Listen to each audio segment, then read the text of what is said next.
que tu le crois vraiment? Pas dit à moitié. Est-ce que tu crois vraiment que Dieu est venu régner pour toi ce matin? Amen, amen. Amen. Amen. Si Dieu est venu régner en toi, tu as donc reçu l'appel de Dieu, l'appel originel du chrétien. Amen.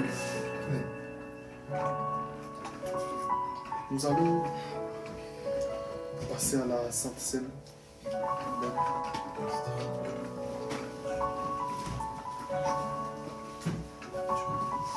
Nous allons lire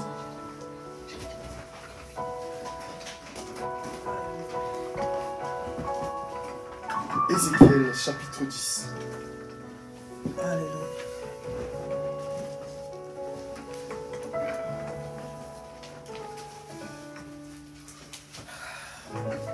Ézéchiel, c'est l'Ancien Testament. À partir du verset.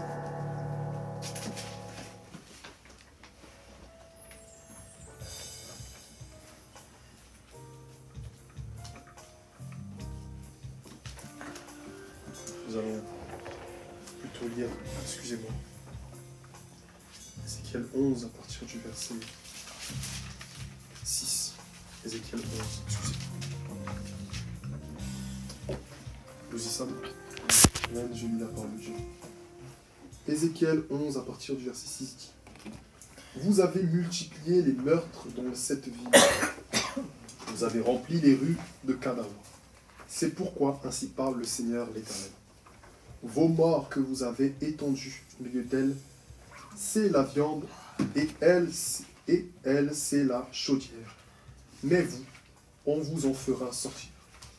Vous avez peur de l'épée, et je ferai venir sur vous l'épée, dit le Seigneur l'Éternel. Je vous ferai sortir du milieu d'elle, je vous livrerai entre les mains des étrangers, et j'exercerai contre vous mes jugements.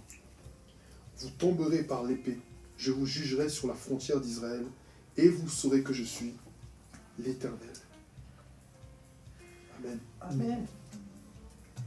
On peut se demander quel est ce passage étrange lié à la Sainte Seine. Amen. C'est un rappel pour dire que nous avons péché contre Dieu. L'épée qui devait venir sur nous, Dieu, le Seigneur Jésus-Christ l'a pris pour nous. Amen. Les péchés qui devaient retomber sur nous, toutes les erreurs que nous avons faites, sont retombées sur lui. Nous avons chanté comme cantique: aucun mur n'est trop élevé, aucun monde n'est trop sombre, etc. Pour que l'Éternel vienne nous chercher. Amen.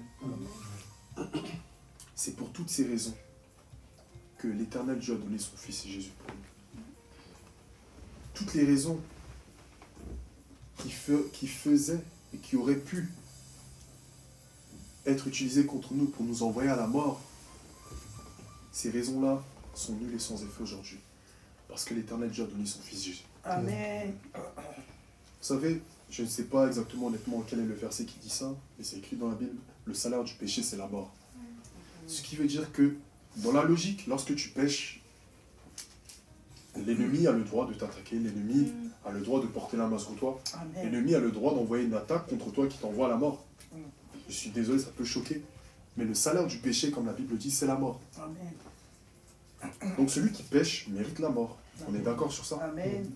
À partir du moment où tu es enfant de Dieu et que tu demandes pardon, ce que nous voyons ici comme du pain et du jus de raisin, qui est un symbole du Seigneur Jésus-Christ qui a été sacrifié pour nous, à partir du moment où tu crois véritablement que tu as été sauvé, que tu es pardonné, la mort ne peut rien contre toi. Amen. Parce que tu as le sang de Jésus sur toi.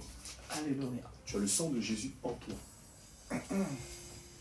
Ce matin, je ne sais pas quel péché est-ce que tu as fait tout le long de cette semaine.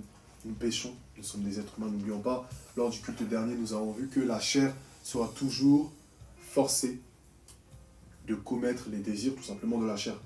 La chair, comme la Bible dit, a des désirs contraires à ceux de l'esprit. Donc à partir du moment où tu, malheureusement, es plus conduit ou écoutes plus ta chair, tu exauceras les vœux de la chair. Donc tu pécheras. Amen. Mais à partir du moment où aussi tu te conduis vers les désirs de l'esprit et tu reconnais que tu n'es qu'un pécheur, tu es être humain, et que la chair dont nous sommes tous faits en tant qu'être humain, te poussera toujours à pécher. Lorsque tu reconnais toutes ces choses, tu es sanctifié. Parce que tu sais que tu es un être humain. Tu reviens vers Christ sincèrement et tu lui demandes pardon, tu es pardonné. Amen. Amen. Donc ce matin, peu importe l'erreur que tu as faite tout le long de cette semaine, encore une fois, je me répète, mais tu vas prendre cette sainte scène dans un esprit de réconciliation avec Dieu. Ce qui est fait est fait. Maintenant, il faut regarder de l'avant. Amen. C'est vrai. Amen. Il y a ce cantique qui dit, tu changes toutes choses et avec toi, je veux avancer. Ce qui date d'hier, c'est d'hier. La seconde même qui vient de passer, là, tu ne la revivras plus jamais de ta vie. C'est vrai. On est le 26 octobre 2025. Il est 10h44.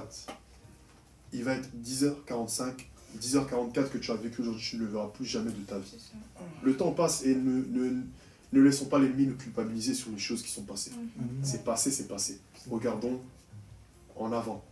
Amen. Cherchons l'Éternel. N'oublions pas qu'il nous poursuit chaque jour, sans relâche. Il nous cherche, il nous poursuit. Peu importe l'ombre qui peut être devant nous, parce que nous avons péché, nous avons fait des choses qui ne glorifiaient pas Dieu. Lui, il peut foncer dans l'ombre pour venir te chercher. Amen. Amen. Donc nous allons, pour ceux qui le peuvent, se lever et prendre cette sainte scène. Amen. Amen.